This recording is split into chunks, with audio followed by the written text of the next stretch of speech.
Cloud computing की चुनौतियां। केंद्रीय सर्वर पर आंकड़ों को संग्रह के कारण साइबर हमले का केंद्र बन सकता है।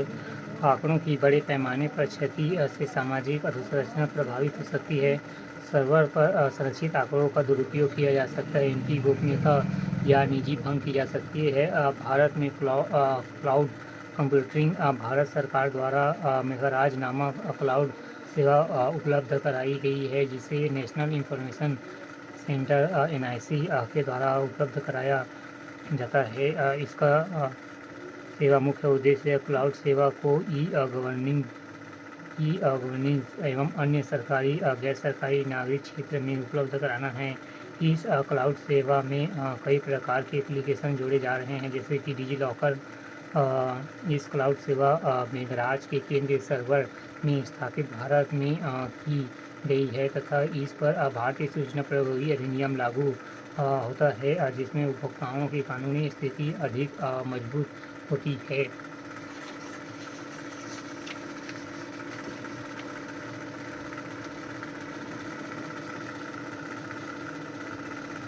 कंप्यूटिंग इन आर्टिफिशियल इंटेलिजेंस अवधारणा या विचार। यह एक ऐसी कंप्यूटिंग प्रणाली है जिसका विकास मानव मस्तिष्क के सीखने व सूचनाओं को संग्रहित करने के आधार पर किया गया है। यह कंप्यूटर मानव के समान व्यवहारिक कर सकता है।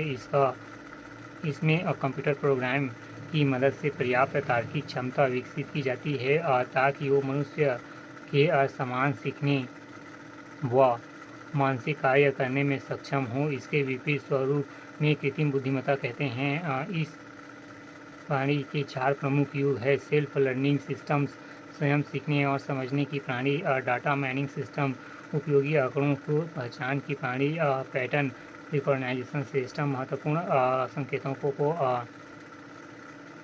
समझने की प्रणाली, एवं नेचुरल लैंग्वेज प्रोसेसिंग सिस्टम, भाषाई संकेतों को समझने की प्रणाली।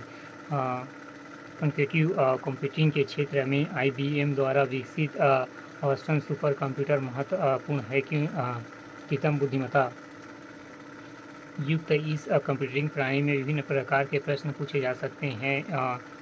HDFC बैंक मुंबई में स्थित हीरा बैंकिंग रोबोट वास्तवन के सिद्धांत पर आधारित है, जो सामान्यतः भाषा में प्रश्न को सुनकर जवाब दे सकती है।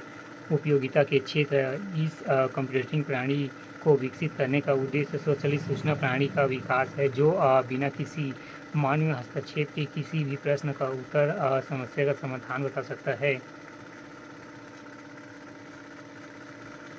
कृत्रिम बुद्धिमत्ता और क्वांटिटेटिव कंप्यूटिंग के पूर्ण विकास के बाद प्रयोग निम्नलिखित क्षेत्र में संभव है। विभिन्न औद्योगिक क्षेत्र में बेहतर कार्य संपादन के लिए, बैंकिंग व वित्तीय क्षेत्र में पैटर्न की निगरानी व वित्तीय अनियमितताओं को पहचानने में, यातायात के क्षेत्र में यातायात प्रबंधन, चिकित्सा के क्षेत्र में रोबोटिक सर्जरी में, चिकित्सा आंकड़ों के विश्लेषण में तथा नई दवाओं की खोज में, सुरक्षा व निगरानी के क्षेत्र में, जैसे कि AI युक्त ड्रोन के द्वारा सीमा प्रबंधन व निगरानी। उभरती चिंताएं। भविष्य में AI के प्रयोग से कुशल रोजगार के क्षेत्र में प्रभावित होंगे, जिसमें रोजगार से संबंधित समस्याएं बढ़ जाएगी। हालांकि इसके प्रयोग से नए रोजगार के अवसर भी पैदा होंगे, लेकिन इसका संतुलन क्या होगा, यह अभी अज्ञात है। AI सुरक्षा मानकों को बेहतर तरीके से लागू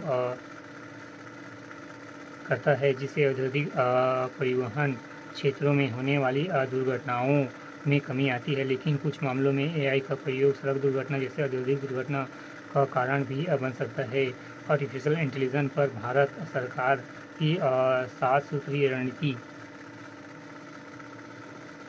मानव मशीन की बातचीत के लिए बेहतर विधियाँ बनाना, आर्टिफिशियल इंटेलिजेंस R&D के लिए एक सक्षम कार्यबल का निर्माण करना, आर्टिफिशियल इंटेलिजेंस सिस्टम की सुरक्षा सुनिश्चित करना, आर्टिफिशियल इंटेलिजेंस की नैतिक, कानूनी और सामाजिक निहितार्थों को समझाना तथा उन पर काम करना, आर्टिफिशियल इंटेलिजेंस टेक्नोलॉजी को मानकर बेंचमार्क के माध्यम से तापमान पर मूल्यांकन करना तथा भविष्य में आर्टिफिशियल इंटेलिजेंस की रचना की जाएगी जो मनुष्य के मस्तिष्क से अधिक तीक्ष्ण है।